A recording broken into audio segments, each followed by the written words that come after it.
नमस्ते। आज की रिविजन कक्षा में सबको हार्दिक स्वागत। അപ്പോൾ നമ്മുടെ പദ്യവിഹാറും ഖണ്ഡകാവ്യം കനുപ്രിയും നമ്മൾ കംപ്ലീറ്റ് ആക്കി. ഇനി നമുക്ക് റിവിഷനാണ്. ആദ്യത്തെ നമ്മൾ കബീർദാസിൻ്റെ ദോഹയാണ് നമ്മൾ ഏറ്റവും ആദ്യത്തെ ക്ലാസ് അതായിരുന്നു. അപ്പോൾ കബീർദാസിൻ്റെ ദോഹയെക്കുറിച്ച് അല്ലെങ്കിൽ കബീർദാസിനെ കുറിച്ച് നമുക്കൊന്ന് റിവിഷൻ നടത്താം. പ്രധാനപ്പെട്ട കാര്യങ്ങൾ ഞാൻ പറഞ്ഞുതരാം, അപ്പോൾ നിങ്ങളൊന്ന് ശ്രദ്ധിക്കുക. ഇവിടെ കബീർദാസ് നമ്മൾ ഭക്തികാലത്തെക്കുറിച്ച് പറഞ്ഞു. ഹിന്ദി സാഹിത്യക്ക് വികാസ് യാത്രയിലെ കാലവിഭാജനം എന്ന് പറഞ്ഞു. നമ്മൾ സ്റ്റാർട്ടിങ്ങിൽ പറഞ്ഞിട്ടുണ്ടായിരുന്നു. ഭക്തികാലം എന്ന് പറഞ്ഞു. ആദികാലുണ്ട്, ആദികാലം അല്ലെങ്കിൽ വീരഗാഥാകാലുണ്ട്, അതുപോലെ തന്നെ ഭക്തികാലുണ്ട്, രീതികാലുണ്ട്, ആധുനിക കാലുണ്ട്. അങ്ങനെ 4 കാലങ്ങളിൽ കൂടിയാണ് കടന്നു പോകുന്നത്. പിന്നെ ഇപ്പോഴത്തെ വേണമെങ്കിൽ സമകാലീൻ സമകാലീൻ കവിതകൾ പറയാം. അപ്പോൾ നമ്മൾ ഇതിൽ നമ്മൾ പ്രധാനപ്പെട്ട ഒരു കാലമായിട്ട്, അതായത് ഭക്തികാൽ ഹിന്ദി സാഹിത്യക സുവർണകാൽ മാനാ ജാത്താ ഹെ, അല്ലെങ്കിൽ സുവർണ യുഗ് മാനാ ജാത്താ ഹെ, അതായത് സുവർണകാലം എന്നാണ് ഭക്തികാലത്ത് നമ്മൾ പറയുന്നത്.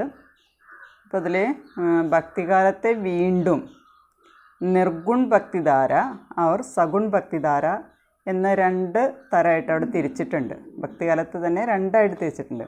ഭക്തികാലം എന്ന് പറഞ്ഞു കഴിഞ്ഞാൽ രാജ്യം മുഴുവനും ഭക്തിയുടേതായിട്ടുള്ള കീർത്തനങ്ങൾ അതെല്ലാം രാജ്യം മുഴുവൻ വ്യാപിച്ചിരുന്ന കാലഘട്ടമാണ്. ഭക്തിക്കാണ് അവിടെ പ്രാധാന്യം ഉണ്ടായിരുന്നത്. അപ്പോൾ അതിൽ നമ്മൾ നിർഗുൺ ഭക്തി ശാഖ അല്ലെങ്കിൽ നിർഗുൺ ഭക്തിധാര എന്നും സഗുൺ ഭക്തിധാര എന്ന് 2ആയിട്ട് നമ്മൾ തിരിച്ചു എന്ന് പറഞ്ഞു. അതിൽ തന്നെ നമ്മൾ നിർഗുൺ ഭക്തിധാരയെ വീണ്ടും 2ആയിട്ട് തിരിക്കുന്നുണ്ടായിരുന്നു. അതായത് ജ്ഞാനാശ്രയ ശാഖ എന്നും പ്രേമാശ്രയ ശാഖ എന്നും പറഞ്ഞു. ജ്ഞാനാശ്രയ ശാഖയിൽ വരുന്ന പ്രധാനപ്പെട്ട കവിയാണ് നമ്മുടെ കബീർദാസ്. എന്നാൽ പ്രേമാശ്രയ ശാഖയിൽ വരുന്ന പ്രധാനപ്പെട്ട കവി എന്ന് പറയുന്നത് മാലിക് മുഹമ്മദ് ജായസിയാണ്. അതുപോലെ തന്നെ വീണ്ടും ഭക്തികാലത്ത് സഗുൺ ഭക്തിധാരയായിട്ട് വിഭജിച്ചിട്ടുണ്ട്.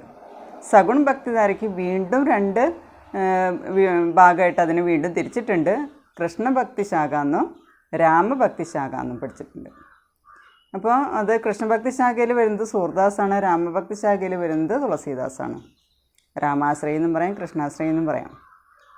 അപ്പോൾ അതിൽ നമുക്ക് കബീർദാസിനെ കുറിച്ച് പഠിക്കാനുണ്ട്, തുളസീദാസിൻ്റെ പഠിക്കാനുണ്ട്, സൂർദാസിൻ്റെ പഠിക്കാനുണ്ട്. ജായസി മാത്രമേ നമുക്ക് പഠിക്കാനില്ലാത്തുള്ളൂ. അപ്പോൾ ഇതിൽ ഭക്തികാലത്ത് നമ്മൾ അങ്ങനെയാണ് തിരിക്കുന്നത്. നിർഗുണെന്നും സഗുൺ എന്നായിട്ട് തിരിച്ചു. നിർഗുണിനെ വീണ്ടും 2ആയി തിരിച്ചു. അതായത് ജ്ഞാനാശ്രയി പ്രേമാശ്രയി എന്നായിട്ട് തിരിച്ചു. സഗുണിനെ വീണ്ടും 2ആയി തിരിച്ചു. കൃഷ്ണഭക്തി അല്ലെങ്കിൽ കൃഷ്ണാശ്രയി, രാമഭക്തി അല്ലെങ്കിൽ രാമാശ്രയ ശാഖ എന്നായിട്ട് തിരിച്ചു. അതിൽ ജ്ഞാനാശ്രയ ശാഖയിൽ കബീർദാസ്, കൃഷ്ണഭക്തി ശാഖയിൽ സൂർദാസ്, അതുപോലെ തന്നെ രാമഭക്തി ശാഖയിൽ തുളസീദാസ്. ഇങ്ങനെയാണ് നമുക്ക് ഭക്തികാലത്ത് നമ്മളൊന്ന് പരിചയപ്പെടുത്തിയിട്ടുണ്ടായിരുന്നത്. ഇനി കബീർദാസിനെ കുറിച്ച് പറയുകയാണെങ്കിൽ ഇവിടെ പറയുന്നുണ്ട്, കബീർദാസ് കെ ജന്മ ജീവൻ और मृत्यु के बारे में अनेक കിംവദന്തിയാം പ്രചലിതേ. ഒരുപാട് കിംവദന്തികൾ അദ്ദേഹത്തിൻ്റെ ജനനത്തെക്കുറിച്ച് പല അഭിപ്രായങ്ങളും അവിടെ പ്രചരിച്ചിട്ടുണ്ടെന്ന് പറയുന്നത്. ഇവിടെ പറയുന്നുണ്ട്, एक विधवा ब्राह्मणी के गर्भ से कबीरदास का जन्म हुआ എന്നാണ് പറയുന്നത്. बाद में नीरू नीमा नामक दुल्हा दंपति ने उनका पालन पोषण किया എന്നാണ് പറയുന്നത്. ലഹർത്താര താലാബ് ചോട് ദിയാന്ന് പറഞ്ഞത്. അതായത് ജനിച്ച ശേഷം തന്നെ കുട്ടിയെ ലഹർത്താര എന്ന് പറയുന്ന കുളത്തിൽ ഉപേക്ഷിക്കുകയാണ് ചെയ്യുന്നത്. അവിടെ വെച്ച് മുസ്ലിം ജുലാഹ ദമ്പതികളാണ്, അതായത് നീമയും നീരും, അവരാണ് ഈ കുഞ്ഞിനെ എടുത്തു വളർത്തുന്നതെന്ന് പറയുന്നത്. അപ്പോൾ അതാണ് നമ്മൾ കബീർദാസിനെ കുറിച്ച് ജനറലായിട്ട് പറയുകയാണെങ്കിൽ അദ്ദേഹത്തിൻ്റെ ജനനത്തെക്കുറിച്ച് പറയുന്നത് എങ്ങനെയാണ്. വീണ്ടും നമ്മൾ പറയുന്നുണ്ട് ഉനക്ക് ഗുരുക്ക നാം.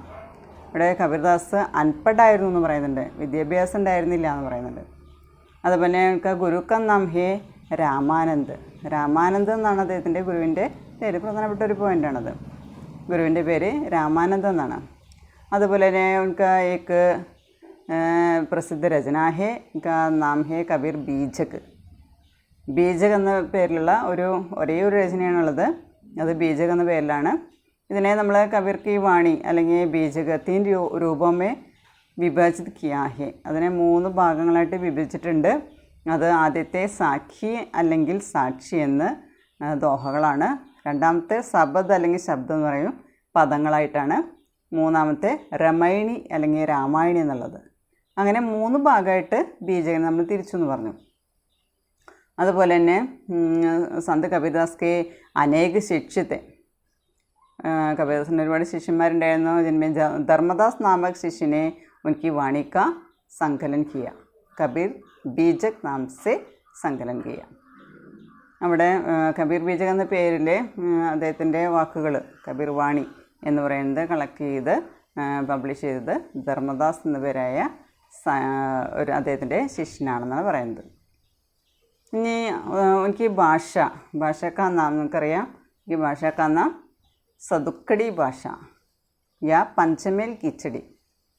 ഇവിടെ പറയുന്നുണ്ട് ഗുംകഡ് ഹോനയ്ക്ക് കാരൻ, ഒരുപാട് രാജ്യങ്ങളിൽ ചുറ്റി സഞ്ചരിക്കുക കാരണം അദ്ദേഹത്തിൻ്റെ ഭാഷ സദുക്കടി എന്ന പേരിൽ അറിയപ്പെടുന്നുണ്ട്. അതല്ലെങ്കിൽ പഞ്ചമേൽ കിച്ചടി, 5ലധികം ഭാഷകളുടെ ഒരു എന്താ പറയുക കൂട്ടായിട്ടുള്ള ഒരു മിശ്രിതമാണ്, ഒരു മിക്സ്ചറാണ് അദ്ദേഹത്തിൻ്റെ ഭാഷ എന്ന് പറയുന്നുണ്ട്.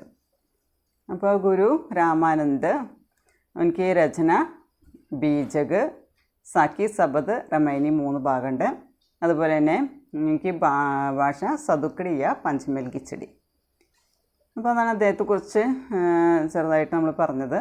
ഇനി ഇതിൽ ഓരോന്നും നമ്മൾ പറഞ്ഞു. രമൈനിയിലാണെങ്കിൽ ഭക്തരൂപമാണ്, സബദിലാണെങ്കിൽ യോഗി രൂപമാണ്, അതുപോലെ തന്നെ സാഖിയിലാണെങ്കിൽ സമാജ സുധാരക് എന്നുള്ള രൂപമാണ്, സാമൂഹ്യ പരിഷ്കർത്താവ് എന്നുള്ള രൂപത്തിലാണ് അറിയപ്പെടുന്നത്. इनी आचार्य हसारी प्रसाद द्विवेदी ने कबीर को वाणी का तानशा या वाणी का डिक्टेटर कहा है.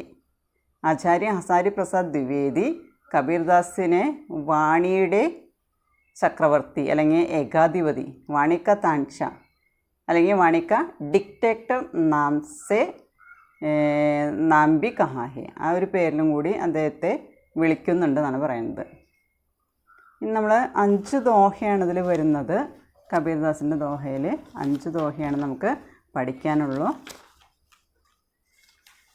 ഇതിൽ ഗുരുവിൻ്റെ മഹിമയെക്കുറിച്ച് പറയുന്ന ദോഹകളുണ്ട്, ഈശ്വരനെ കുറിച്ച് പറയുന്നതുണ്ട്, നമ്മുടെ ഈ ലോകം എങ്ങനെയാണെന്ന് പറയുന്നുണ്ട്, സ്നേഹത്തെക്കുറിച്ച് പറയുന്നുണ്ട്. അങ്ങനെ 5 ദോഹകളാണ് ഇതിൽ വരുന്നത്. ആദ്യത്തെ ദോഹ എന്ന് പറയുന്നത് സദ്ഗുരു കി മഹിമ അനന്ത്, അനന്ത് കിയ ഉപകാർ, ലോചൻ അനന്ത് ഉഗാടിയ, അനന്ത് ഇക്കാവൻ ഹർ. ഞാൻ ഓരോന്നെടുത്ത് വായിക്കേണ്ട ആവശ്യമില്ല. നിങ്ങൾക്കറിയാം ഗുരുവിൻ്റെ മഹിമയെക്കുറിച്ചാണ് ആദ്യത്തെ ദോഹയിൽ പറയുന്നത്. ഗുരു കി മഹിമ അനന്ത് ഹേ എന്നാണ് പറയുന്നത്. അപ്പം നമുക്കിൽ ഗുരു മഹിമ കെ ബാരേമേ കബീർദാസ് കാ കഹന ക്യാ ഹേ അല്ലെ കബീർദാസ് ക്യാ കത്തെ ഹേ, ഗുരുവിൻ്റെ മഹിമയെക്കുറിച്ച് കബീർദാസ് എന്താണ് പറയുന്നത് നമുക്ക് ചോദിക്കാവുന്നൊരു ചോദ്യമാണിത്. 2 മാർക്കിൻ്റെ ചോദിക്കാം. അതല്ലെങ്കിൽ ഈ 2 ലൈൻ തന്നിട്ട് നമുക്ക് നമ്മുടെ ഭാവാർത്ഥം ചോദിക്കാവുന്നതാണ്. 5 മാർക്കിൻ്റെ ചോദ്യമായിട്ടും ചോദിക്കും. അപ്പോൾ അതിൽ പറയുന്നത് ഗുരുക്ക് മഹിമ അനന്ത് ഹേ എന്നാണ് പറയുന്നത്. പിന്നെന്താണ് അനന്ത് ഉപകാർ കിയാ ഹേ എന്ന് പറയുന്നുണ്ട്. മുझे अधिक उपकार किए है, अले मेरे अनंतांगम को गोल दिया है, ഈശ്വർ का दर्शन हो गए. അതുപോലെ തന്നെ പറയുന്നുണ്ട് ഹമാരി ആംഖോം പർ പടേ പർദേ ഹട്ട് സക്തേ എന്ന് പറയുന്നുണ്ട്. ഗുരു ഈശ്വർക്കോ ദിഖാനെ വാലാ ഹേ എന്നും കൂടി പറയുന്നുണ്ട്. അപ്പോൾ ആദ്യത്തേൽ ഗുരുവിൻ്റെ മഹിമയാണ്. ഗുരുവിൻ്റെ മഹിമ എന്ന് പറയുന്നത് അനന്ത് ഹേ എന്നാണ് പറയുന്നത്. രണ്ടാമത്തെ നമ്മൾ പറയുന്നുണ്ട് ഈശ്വരനെ കുറിച്ചായാലും ഗുരുവിനെ കുറിച്ചായാലും നമുക്ക് എത്ര വർണ്ണിച്ചാലും മതിയാവില്ല എന്നാണ് പറയുന്നത്. ഇവിടെ പറയുന്നത് എന്താണ്? ഗുരു യാ ഈശ്വർ കി മഹിമ കാ വർണ്ണ കിയാ ഹേ. അവിടെ പ്രഭു എന്ന് പറഞ്ഞാൽ ഈശ്വർ എന്നുള്ള അർത്ഥമാണ്. അതായത് ഈശ്വരൻ്റെ മഹിമ നമുക്ക് ഒരിക്കലും വർണ്ണിക്കാൻ പറ്റില്ല. അതുപോലെ തന്നെയാണ് ഗുരുവിൻ്റെ മഹിമ എന്നാണ് ഇതിൽ പറയുന്നത്. ഇവിടെ സന്ത് കവി ഗുരുക്ക് ഈശ്വരതുല്യ മാനത്തേത്തെ, അതായത് നമ്മുടെ കബീർദാസ് അവിടെ ഗുരുവിനെ ഈശ്വരതുല്യനായിട്ടാണ് കണക്കാക്കിയത്. അദ്ദേഹം പറയുന്നൊരു കാര്യമാണ് സാരി ധർത്തി കോ കാഗസ് ബനായേ, ബഡെ ബഡെ പേടോं को कलम बनाए, 7 समुद्रों के पानी को स्याही बनाए, फिर लिखे तो भी गुरु के गुणों का വർണ്ണൻ नहीं किया जा सकता. എന്താ പറയുന്നത്? ഈ ഭൂമി മുഴുവൻ കടലാസാക്കിയിട്ട് വലിയ വലിയ മരങ്ങളെ പേനയാക്കിയിട്ട് 7 സമുദ്രത്തിലെ വെള്ളം മഷിയാക്കിയാലും ഗുരുവിൻ്റെ മഹിമ അല്ലെങ്കിൽ ഗുണങ്ങൾ നമുക്കൊരിക്കലും വർണ്ണിക്കാനായിട്ട് സാധിക്കില്ല. ഗുരു കി മഹിമ വർണ്ണനാതീത് ഹേ എന്നാണ് പറയുന്നത്. വ അസാധാരണ വ്യക്തിത്വക്ക് ധനി ഹോത്തേ ഹേ എന്നാണ് പറയുന്നത്. അപ്പോൾ രണ്ടാമത്തെ ദോഹ അതാണ് പറയുന്നത്. മൂന്നാമത്തെ ദോഹ ഈശ്വരൻ്റെ രൂപത്തെക്കുറിച്ച് പറയുന്നുണ്ട്. ഈശ്വരൻ എങ്ങനെയാണെന്ന് പറയുന്നുണ്ട്. ജാക്കെ മുഹമാദ നഹി നഹി രൂപ കുരൂപ് എന്ന് പറയുന്ന ആ ദോഹ. അതിൽ പറയുന്നത് നിരാകാർ ഈശ്വർ കി വർണ്ണന യഹാം കബീർദാസ് കഹത്തെ ഹെ. അതായത് ആകാരമില്ലാത്ത, ആകൃതിയില്ലാത്ത, രൂപമില്ലാത്ത ഈശ്വരനെ കുറിച്ചാണ് പറയുന്നത്. ഇവിടെ നിർഗുൺ ഹേവ നിരാകാർ പരബ്രഹ്മ ക ന തോ മുഖ് ഹേ और न ही मस्तक, മുഖമില്ല, നെറ്റിത്തടയില്ല എന്ന് പറയുന്നത്. മാതാ നഹി ഹേ മുഖ് നഹി ഹേ എന്ന് പറയുന്നത്. ഉസ്കാ രൂപ് നഹി ഹേ വ കുരൂപ് നഹി ഹേ എന്ന് പറയുന്നുണ്ട്. രൂപമില്ല എന്ന വിരൂപനല്ലേനും. വ സുന്ദർ നഹി ഹേ അസുന്ദർ നഹി ഹേ, അതായത് സുന്ദരനല്ലാന്നും അസുന്ദരനല്ലാന്നും പറയാൻ പറ്റില്ല. വ നിർഗുൺ നിരാകാർ ഹേ, നിരാകാരനാണ് ഈശ്വരൻ. കൊയ്യ് ആകാർ നഹി ഹേ എന്ന് പറയുന്നത്. രൂപമൊന്നുമില്ല, ആകൃതിയൊന്നുമില്ല എന്ന് പറയുന്നു. ഇവിടെ പ്രത്യേകത പറയുന്നുണ്ട്. എന്താണ്? പുഹു പാസ് തേ പാത്ര ഐസ തത്വ അനൂപ് എന്ന് പറയുന്നുണ്ട്. എന്താണ് പറയുന്നത്? നിർഗുൺ ഈശ്വർ എന്ന് പറയുന്നത് ഫൂലോം കി സുഗന്ധ സേബി അധിക സൂക്ഷ്മഹേ, അതായത് പൂക്കളുടെ സുഗന്ധം എന്ന് പറഞ്ഞാൽ നമുക്ക് ഒരിക്കലും കാണാൻ പറ്റില്ല, നമുക്ക് അനുഭവിക്കാനേ പറ്റുള്ളൂ. അതുപോലെ വളരെ സൂക്ഷ്മമായിട്ടുള്ള ഒന്നാണ് എന്ത്? ഈശ്വരൻ എന്ന് പറയുന്നത്. ഇവിടെ വഹ അനുപം ഔർ അതുലനീയ ഹേ, നമുക്കൊരിക്കലും വേറൊന്നുമായിട്ട് നമുക്ക് തുലനം ചെയ്യാനായിട്ട് കമ്പയർ ചെയ്യാനായിട്ട് പറ്റില്ല. അതാണ് ഈശ്വരൻ എന്ന് പറയുന്നത്. ഇതിലെ 4ാമത്തെ ദോഹ എന്ന് പറയുന്നത് സുഖിയ സബ് സംസാർ ഹേ എന്നുള്ളതാണ്. ഇവിടെ ഇതിൽ പറയുന്നത് നമ്മുടെ സമൂഹത്തെ തന്നെ സമാജ് പർ വ്യംഗ്യകിയായ, സമൂഹത്തെ തന്നെ, സൊസൈറ്റി തന്നെ കളിയാക്കാണ് ചെയ്യുന്നത്. പറയുന്നുണ്ട് സാരാ സംസാർ കിസി ധോക്കെ മേ ജി രഹേ ഹേ, ലോക് ഖാത്തേ ഹേ സോത്തേ ഹേ, ആളുകൾ തിന്നുന്നു, ഉറങ്ങുന്നു, ഇതെല്ലാം അവർ ചെയ്തുകൊണ്ടിരിക്കുകയാണ് ചെയ്യുന്നത്. തിന്നുന്നുണ്ട്, ഉറങ്ങുന്നുണ്ട്, എല്ലാ കാര്യങ്ങളും ചെയ്തുകൊണ്ടിരിക്കുന്നുണ്ട്. പക്ഷേ ഇവിടെ പറയുന്നുണ്ട് എന്താണ്?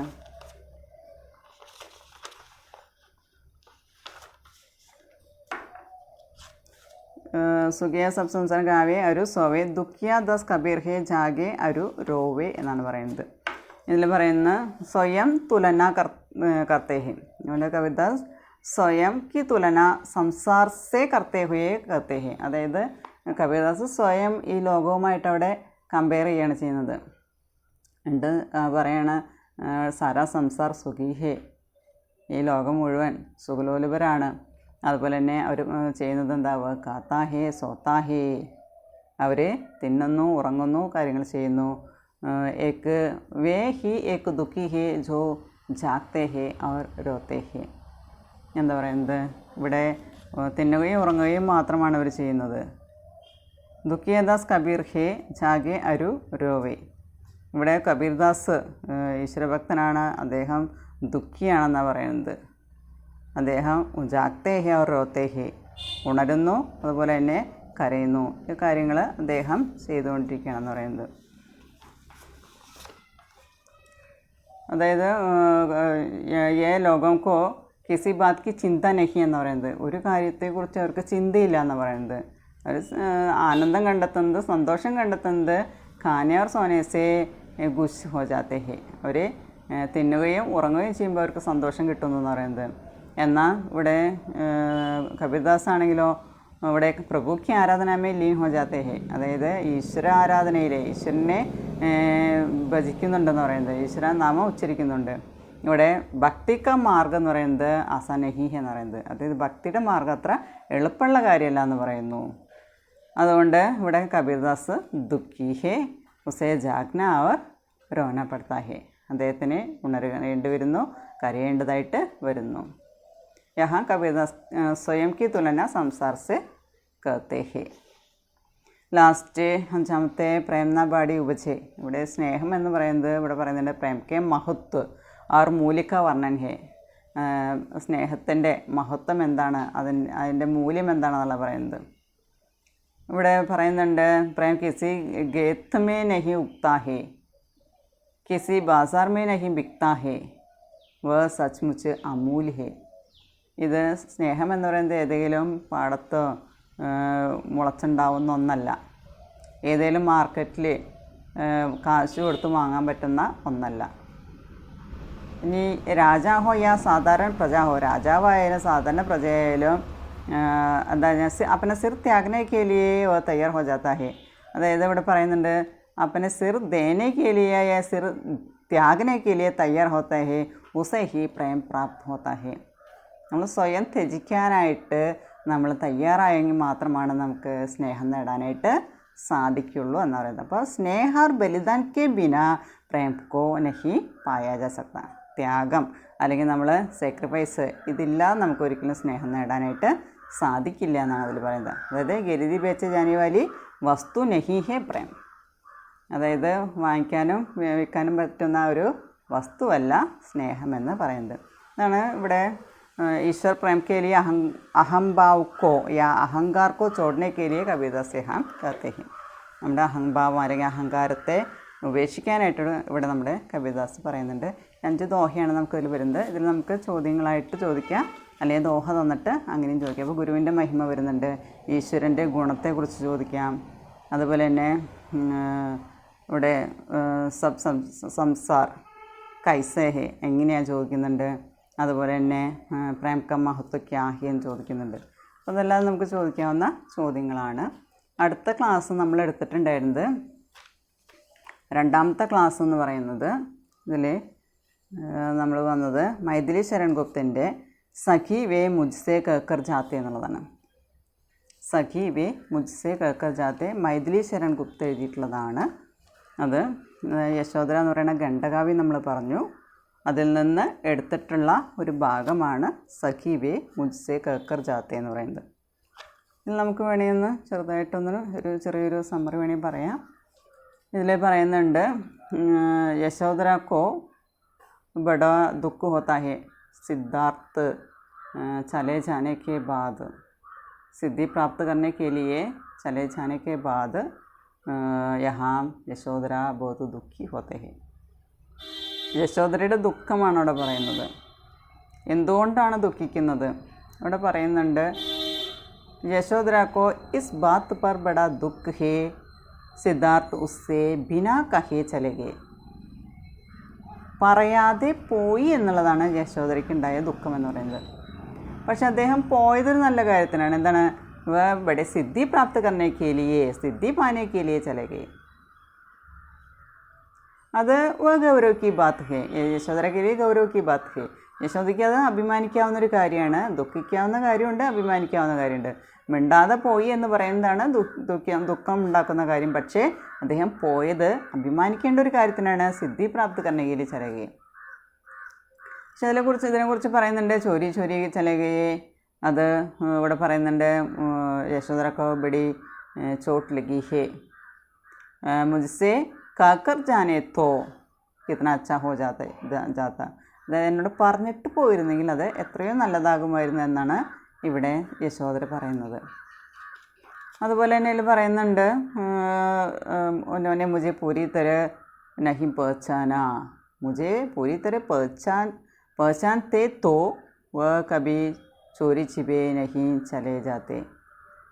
എന്നെക്കുറിച്ച് പൂർണ്ണമായിട്ട് അറിയാനായിട്ട് സാധിച്ചിരുന്നുവെങ്കിൽ അദ്ദേഹം ഒന്നും ആരോടും പറയാതെ പോകുമായിരുന്നില്ല എന്നും പറയുന്നുണ്ട്. അതുപോലെ തന്നെ ഇവിടെ പറയുന്നുണ്ട്. ഇവിടെ ക്ഷത്രിയ ധർമ്മ എന്നുള്ളതിനെ, അത് ക്ഷത്രിയ ധർമ്മം എന്ന് പറയുന്നത് എന്താണെന്നുള്ള പറയുന്നുണ്ട്. അതായത് ഇവിടെ പറയുന്നുണ്ട് ക്ഷത്രാണിയോ കി തര സുസജ്ജിത് കർക്കെ ബേച്ച് തെത്തി മുജസെ കഹേ ജായേത്തോ. എന്നോട് പറഞ്ഞിട്ടാണ് കഹേ ഗയേത്തോ, എന്നോട് പറഞ്ഞിട്ടാണ് പോയിരുന്നതെങ്കിൽ എന്ത് ചെയ്യാമായിരുന്നു? ഉസേ സുസജ്ജിത് കർക്കെ ബേച്ച് ദേത്തി. പറഞ്ഞയക്കാമായിരുന്നു.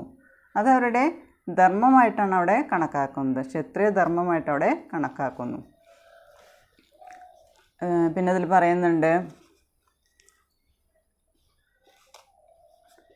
ഇവിടെ പ്രേതമക്ക ദർശൻ കേലിയെ തരസ്തീഹ എന്ന് പറയുന്നുണ്ട്. उसके मेरे आँखों से आंसू टपकने लगते हैं तो मेरे दयालु प्रेതം സഹ नहीं पाते. എൻ്റെ കണ്ണിൽ നിന്ന് കണ്ണുനീര് വന്നു കഴിഞ്ഞാൽ അതെൻ്റെ പ്രിയതമനെ ഒരിക്കലും സഹിക്കാൻ പറ്റില്ല എന്ന് പറയുന്നുണ്ട്. പക്ഷേ സഖിയോട് പറയാണ് യശോധര അപ്പനെ സഖീസേ കത്തി ഹേ. സഖിയോട് പറയാണ് എന്താണ്? മേരെ പതി സിദ്ധി പാനയ്ക്ക് ലിയേ സിദ്ധി പ്രാപ്ത് കർണയ്ക്ക് ലിയേ ചലേ ഗയേ ഹേ. അതിന് വേണ്ടിയിട്ടാണ് പോയത്. മേരി ഇച്ഛാഹേ, ഇവിടെ യശോദര ഒരു ആഗ്രഹം പറയുന്നുണ്ട്. എന്താണ്?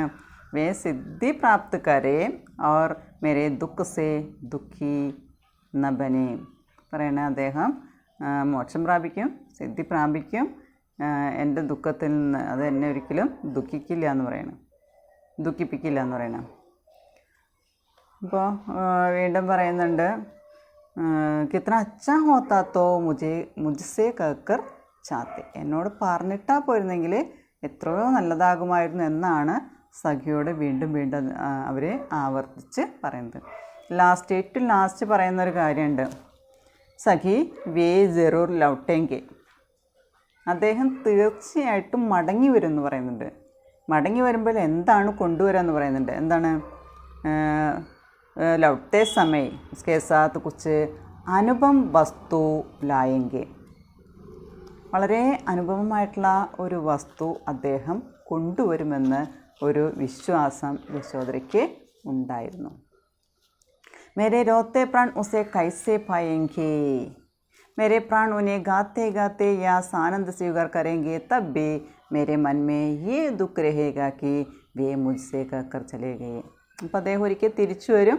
അദ്ദേഹം സിദ്ധി മോക്ഷം നേടിയിട്ട്, അദ്ദേഹം ആഗ്രഹിച്ച സാധനം നേടിയിട്ട് തന്നെയാണ് അദ്ദേഹം തിരിച്ചു വരുന്നുള്ള ഒരു ഉറപ്പ് വിശ്വാസമുണ്ട്. ആ സമയത്ത് ഞാൻ എങ്ങനെയാണ് അദ്ദേഹത്തെ സ്വീകരിക്കുക എന്നവിടെ ചിന്തിക്കണം. അതായത് സന്തോഷത്തോടെ പാട്ടുപാടിക്കൊണ്ട് അദ്ദേഹത്തെ സ്വീകരിക്കണോ? അങ്ങനെയാണെങ്കിൽ എൻ്റെ മനസ്സിൽ ദുഃഖം എന്ന് പറയുന്നത് മുജ്സെ കേക്കർ ബിനാ കഹേ ചലകെ എന്ന് പറയുന്ന ദുഃഖം അതെൻ്റെ മനസ്സിൻ്റെ ഉള്ളിലുണ്ട്. പക്ഷേ അദ്ദേഹം തിരിച്ചു വരുമ്പോൾ ഞാൻ അദ്ദേഹത്തെ എങ്ങനെയാണ് സ്വീകരിക്കേണ്ടത്? ഇവിടെ യശോദരക്ക ചരിത്ര ബഹുത്ത് ഉജ്ജ്വൽ ഹേ.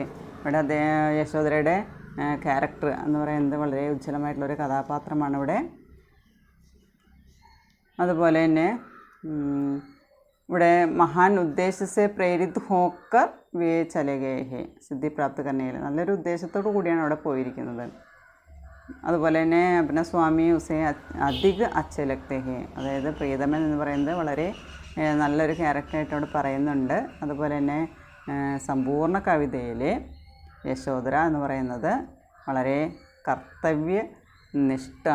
അതുപോലെ തന്നെ ക്ഷത്രിയ ധർമ്മം പാലിക്കുന്ന ആളാണ്. അതുപോലെ ആദർശ പത്നി, ആദർശ നാരിക്ക് രൂപമേ പ്രസിദ്ധി, അത് ആദർശവതിയായിട്ടുള്ളൊരു സ്ത്രീ അല്ലെങ്കിൽ ഭാര്യ എന്ന പേരിൽ വളരെ നല്ലൊരു ക്യാരക്ടറായിട്ടാണ് അവിടെ യശോദ നിലകൊള്ളുന്നത്. അതാണ് നമ്മുടെ യശോദര എന്ന് പറയുന്ന ഖണ്ഡകാവ്യത്തിൽ നിന്നുള്ള സഖി വേ മുജ്സേ കേക്കർ ജാത്തെ എന്ന് പറയുന്ന കവിതയിൽ പറയുന്നത്. ലാസ്റ്റ് നമ്മൾ ബേജഗഹ് ഉണ്ട്. നമ്മൾ മൂന്നാമതെടുത്തത് ബേജഗഹാണ്. അനാമിക എന്നു പേരുള്ള ഒരു കവയിത്രി എഴുതിയിട്ടുള്ളതാണ് അനാമിക ബേജഗഹ് എന്ന് പറയുന്നത്. ഇവിടെ സ്ത്രീയെക്കുറിച്ചാണ്. नारी स्त्री होने के साथ स्त्री अस्मिता और समस्याओं पर गहराई से सोचा है എന്ന് പറയുന്നത്. और उनका विचारों भी यहाँ व्यक्त किया है എന്ന് പറയുന്നത് അനാമിക എഴുതിയ ചെറിയൊരു കവിതയാണ് ബേജഗഹ്. ഇവിടെ പറയുന്നുണ്ട് സ്ത്രീകളുടെ ഇന്നത്തെ അവസ്ഥ. औरत की हालत समाज में कैसा है, സ്ത്രീകളുടെ അവസ്ഥ നമ്മുടെ സൊസൈറ്റിയിൽ എങ്ങനെയാണെന്നുള്ളതാണ്. അതുപോലെ घर और विद्यालय में लड़कियों को ऐसी सीखती जाती है उनकी अलग जगह होती है. വീടായാലും വിദ്യാലയമായാലും അവർക്ക് വ്യത്യസ്ത എന്താ പറയുക ഒരു സെപ്പറേറ്റ് ആയിട്ടുള്ളൊരു സ്ഥലം തന്നെ ഉണ്ടെന്ന് പറയുന്നത്. സ്ത്രീകൾക്കായാലും പെൺകുട്ടികൾക്കായാലും വീടായാലും സ്കൂളിലായാലും അങ്ങനെയാണെന്ന് പറയുന്നത്. അവരുടെ സ്ഥാനം എന്ന് പറയുന്നത് നമ്മൾ പറയേണ്ടത് യഹാ യേ നാഖുൻ അവർ കേശ് കെ സമാൻ എന്ന് പറയുന്നത്. നാഖുൻ എന്ന് പറഞ്ഞു കഴിഞ്ഞാൽ നഖം, അതുപോലെ കേശ്. നമ്മൾ നഖമായാലും മുടിയായാലും നമ്മൾ ഒരിക്കലും അത് സൂക്ഷിച്ച് എടുത്തു വയ്ക്കില്ല, അത് നമ്മൾ വലിച്ചെറിഞ്ഞ് കളയുക ചെയ്യുക. അപ്പനി അതിന് വിലയില്ലാത്തൊരു സാധനമാണ് നാഖൂൻ എന്ന് പറയുന്നതിന് വിലയില്ല. അത് നമ്മുടെ നഖം മുറിച്ച് കളഞ്ഞാൽ നമുക്കതിന് വിലയില്ല. നമ്മുടെ വിരലും ഇരിക്കുകയാണെങ്കിൽ മാത്രമാണ് അതിന് വിലയുള്ളൂ. മുറിച്ച് കളഞ്ഞാൽ അതിന് വിലയില്ല. അല്ലെങ്കിൽ മുടിയായാൽ അങ്ങനെ തന്നെയാണ്, അതിന് നമുക്ക് വിലയില്ല. അതേ അവസ്ഥയാണ് പെൺകുട്ടികളുടെ അവസ്ഥ എന്നാണ് ഇവിടെ കവയിത്രി പറയുന്നത്. അപ്പനി ജഗസെ ചൂട്ട്കർ ഇൻകാ കോയി മൂല്യനഹി, അതിരിക്കേണ്ട സ്ഥലത്തുനിന്ന് അത് ഇല്ലാതെ ആയിക്കഴിഞ്ഞാൽ അല്ലെങ്കിൽ അതിനെ മുറിച്ച് കളഞ്ഞാൽ അതിന് പിന്നെ മൂല്യമില്ല എന്നാണ് പറയുന്നത്. ഇത് തന്നെയാണ് സ്ത്രീക്ക് ഹാലത്ത്, സ്ത്രീയുടെ അവസ്ഥ എന്ന് പറയുന്നത് ഇത് തന്നെയാണെന്നാണ് ഇതിൽ പറയുന്നത്. പിന്നെ ഇതിൽ പറയുന്നുണ്ട് കേശ്, ഇവിടെ പറയുന്നുണ്ട് കേശ് और नाखून की तरह औरतें भी अपनी जगह से गिरकर कहीं की नहीं रहती. മുടിയെ പോലെ നഖത്തെ പോലെ സ്ത്രീകളും ഇങ്ങനെ തന്നെയാണ്. അവരുടെ സ്ഥാനത്തു നിന്ന് അവൾ മാറിക്കഴിഞ്ഞാൽ പിന്നെ അവർക്ക് ഒരു വിലയും ഇല്ല എന്ന് പറയുന്നത്. ലഡ്ക്കിയോക്ക് കോയി ഘർ നഹി ഹോത്താന്ന് പറയുന്നുണ്ട്. അത് പെൺകുട്ടികൾക്ക് പ്രത്യേകിച്ചൊരു വീടൊന്നുമില്ല, പ്രത്യേകിച്ച് കോയി കമര നഹി ഹേ കോയി ഘർ നഹി ഹോത്താന്ന് പറയുന്നുണ്ട്. अपनी जगह पर डर के मारे जम जाती थी. कवयित्री बता रही है कि स्त्री पुरुष की भिन्नता घर की रसोई से शुरू होती है എന്ന് പറയുന്നത്. അതായത് സ്ത്രീയും പുരുഷനും തമ്മിലുള്ള ആ വ്യത്യാസം എന്ന് പറയുന്നത് അവിടെ വീടിൻ്റെ അടുക്കളയിൽ നിന്ന് ആരംഭിക്കും എന്ന് പറയുന്നത്. അപ്പോൾ 1ാം ക്ലാസ്സിൽ പഠിക്കുമ്പോൾ തന്നെ പറയുന്നുണ്ട് കക്ഷാമേ ഹി ജഗക്കെ ബാരമേ ജാൻ ലിയാത്ത. 1ാം ക്ലാസ്സിൽ പഠിക്കുമ്പോൾ തന്നെ, ആദ്യത്തെ ക്ലാസ്സിൽ പഠിക്കുമ്പോൾ തന്നെ സ്ഥാനത്തെക്കുറിച്ച് അറിഞ്ഞിരുന്നു എന്ന് പറയുന്നത്. അതായത് ഓരോ പാഠങ്ങളിൽ അതിനെക്കുറിച്ച് ഓർമ്മിപ്പിക്കുന്ന കാര്യങ്ങളുണ്ടായിരുന്നു പറയുന്നത്. ഇവിടെ ലഡ്ക്കോംകോ പാഠശാല ജാനേക്കാ അനുരോധ് കിയാ ജാത്താ ഹേ തോ ലഡ്ക്കിയോംകോ ഖാന പക്കാനേക്കാ ഉപദേശിക്കുക ചെയ്യാതെ. ആൺകുട്ടികളെ സ്കൂളിലേക്ക് വിടുന്നു, പെൺകുട്ടികളെ തന്നെയാണെങ്കിലോ വീട്ടിൽ ചോറും കൂട്ടാനും വെക്കാനായിട്ട് നിർത്തുന്നു. ഇനി ആൺകുട്ടികൾക്ക് നല്ല മധുരപലഹാരങ്ങളൊക്കെ തിന്നാൻ വേണ്ടി വിളിച്ച് കൊടുക്കുന്നു. എന്നാൽ ഇവിടെ പെൺകുട്ടിക്കാണെങ്കിൽ എന്ത് ചെയ്യുന്നു, അവർക്ക് എന്താ ചെയ്യുന്നത്, ചൂലെടുത്ത് മുറ്റമടിക്കാനായിട്ട് പറയുക ചെയ്യുന്നത്. അപ്പോൾ ആൺകുട്ടികൾക്കാണ് അവിടെ കൂടുതൽ ഇമ്പോർട്ടൻസ് വരുന്നത്, പ്രാധാന്യം. പെൺകുട്ടികൾക്ക് വിലയില്ലാത്തൊരവസ്ഥ. ഇനി പുതിയൊരു വീട് പണിയാണെങ്കിലോ നയഗർ ബന്നെ സമയം രാംകേലി അലഗ് കമര ഹോത്തേ ഹേ. രാമന് വീട് പണിയുന്ന സമയത്ത് ആൺകുട്ടിയാണെങ്കിൽ അവന് പ്രത്യേകിച്ച് റൂം കൊടുക്കുന്നുണ്ടെന്ന് പറയുന്നത്. ലേക്കിൻ ലഡ്ക്കി കേലിയെ കോയി ഗർ കമര നഹി ഹോത്ത. പക്ഷെ പെൺകുട്ടികൾക്കാണെങ്കിൽ റൂമും ഇല്ല വീടും ഇല്ല എന്ന് പറയുന്ന അവസ്ഥയാണ്.